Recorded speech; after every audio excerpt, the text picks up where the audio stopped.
Nokia ফোনগুলো তো একসময় আমাদের মাঝে তুমুল জনপ্রিয় ছিল। এখন নোকিয়া তাদের ফোনগুলো লঞ্চ করে না, কারণ নোকিয়ার ফোনগুলো লঞ্চ করে HMD। আর এবার HMD লঞ্চ করে দিল তাদের খুবই দুর্দান্ত একটি ফোন, HMD Skyline।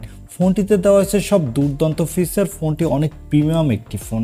আজকের এই ভিডিওতে এই দুর্দান্ত ফোনটি নিয়ে ফুল ডিটেল জানাবো। চলুন তাহলে আর কথা না বাড়িয়ে সরাসরি চলে যাই মূল ভিডিওতে। তবে মূল ভিডিওতে যাওয়ার আগে আপনাকে বলবো ভিডিওতে একটি লাইক দিয়ে চ্যানেলটি সাবস্ক্রাইব করে আমাদের সাথে থাকুন। প্রথমে এই ফোনটির বক্স কন্টেন্ট দেখে আসি। এই ফোনটির বক্সটির ভিতরে পাবেন কাঙ্ক্ষিত ফোনটি, পাবেন USB Type-C কেবল, সিম ইজেক্টর পিন আর ইউজার গাইড। তবে বক্সের ভিতরে কোনো চার্জার থাকছে না, চার্জার আলাদা দেওয়া হয়েছে। এবারে কথা বলবো এই ফোনটির লুক অরিজিন নিয়ে। এই ফোনটির ব্যাক প্যানেলে দেওয়া হয়েছে গ্লাস এবং এই ফোনটির বডি ফ্রেমটি হলো অ্যালুমিনিয়াম ফ্রেমের। ফোনটি ফ্রন্টে থাকছে একটি মিডল পাঞ্চল সেলফি ক্যামেরা। এছাড়া ফোনটিতে সকল ধরনের পোর্শন বাটন দেওয়া হয়েছে, শুধু 3.5 মিলিমিটার হেডফোন জ্যাক দেওয়া হয়নি। ওভারঅল ফোনটির লুক ডিজাইন আমার কাছে বেশ ভালো লেগেছে। ফোনটির ডিজাইন করা হয়েছে অনেকটা নোকিয়ার সেই পুরনো লুমিয়া ফোনগুলোর মতো। ফোনটির থিকনেস হলো 8.9 মিলিমিটার, ওয়েট হলো 209 গ্রাম। তাই ফোনটি কিছুটা পুরো এবং কিছুটা ভারীও বলতে হবে। এবারে আসি এই ফোনটির ডিসপ্লেতে। এই ফোনটির ডিসপ্লেটির সাইজ হলো 6.55 ইঞ্চি মাপের একটি পিওলেড ডিসপ্লে। সাথে থাকছে 144 হার্টজের রিফ্রেশ রেট এবং এই ডিসপ্লেটি HDR10 সাপোর্টেড।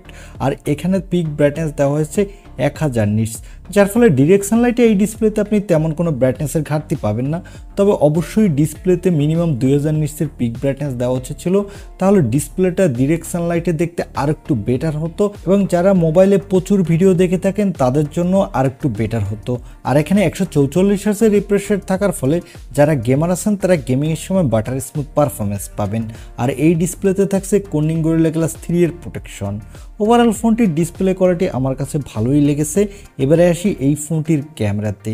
এই ফোনটির ব্যাক সাইডে দেওয়া হচ্ছে ট্রিপল ক্যামেরা সেটআপ, যার প্রাইমারি লেন্সটি হলো 108 মেগাপিক্সেলের। এখানে থাকছে OIS সাপোর্ট, সাথে থাকছে 50 মেগাপিক্সেলের একটি টেলিফোটো লেন্স।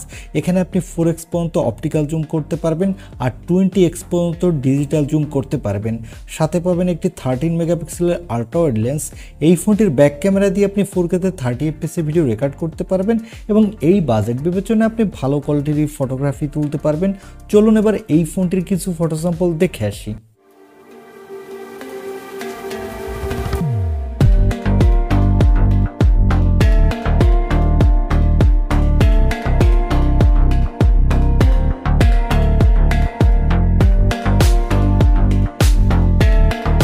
এই ফোনটির ফটো স্যাম্পল থেকে আমার কাছে এই ফোনটির ক্যামেরা কোয়ালিটি বাজেট বিবেচনায় ঠিকঠাকই মনে হয়েছে।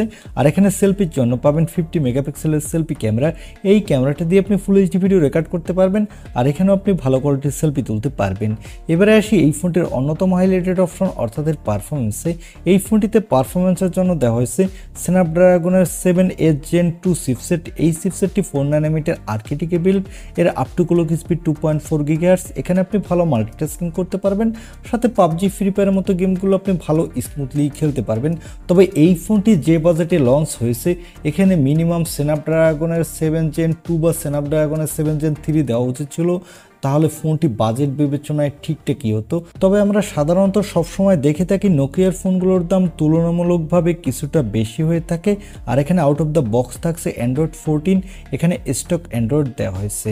আর সিকিউরিটির জন্য থাকছে সাইড মাউন্টেড ফিঙ্গারপ্রিন্ট সেন্সর এবং ব্যাটারির জন্য থাকছে 4600 mAh এর একটি ব্যাটারি। সাথে থাকছে 30 ওয়াটের একটি ফাস্ট চার্জার, 15 ওয়াটের অলওয়েজ চার্জিং এর সাপোর্ট এবং 5 ওয়াটের রিভার্স অলওয়েজ চার্জিং এর সাপোর্ট। এছাড়া এই ফোনটিতে দেওয়া হয়েছে Wi-Fi 6E, ব্লুটুথ 5.2 এর সাপোর্ট। এছাড়া এখানে 2 বছরের মেজর অ্যান্ড্রয়েড আপডেট পাবেন, সাথে 3 বছরের সিকিউরিটি আপডেট পাবেন। এবারে আসি এই ফোনটির প্রাইসে। এই ফোনটি গত 4 দিন আগে ইন্ডিয়ান মার্কেটে অফিসিয়াল লঞ্চ হয়েছে এবং এই ফোনটি শুধু একটি র্যাম রম ভেরিয়েন্টে ইন্ডিয়ান মার্কেটে লঞ্চ হয়েছে 12256 GB এবং এই ভেরিয়েন্টটির দাম রাখা হয়েছে 35,999 রুপি। তবে এই ফোনটি বাংলাদেশে অফিসিয়াল লঞ্চ হবে না, বাংলাদেশে থেকে কিনতে হলে আপনাকে আনঅফিসিয়ালি কিনতে হবে। বাংলাদেশে এই ফোনটির এই ভেরিয়েন্টটির দাম পড়বে প্রায় 50 থেকে 55 হাজার টাকার মধ্যে। সাধারণত নোকিয়ার ফোনগুলোর দাম সবসময় একটু বেশি হয়ে থাকে, তাই এই ফোনটিও কিছুটা এক্সপেন্সিভ। এখন এই দামে এই ফোনটি আপনার কাছে কেমন লেগেছে বা এই দামে এই ফোনটি আপনি কিনতে চান কিনা তা কমেন্টে জানাতে পারেন। আর ভিডিওটি ভালো লাগলে অবশ্যই একটি লাইক দিয়ে চ্যানেলটি সাবস্ক্রাইব করে আমাদের সাথে থাকুন। দেখা হবে নেক্সট ভিডিওতে। আজকের মতো আল্লাহ হাফেজ।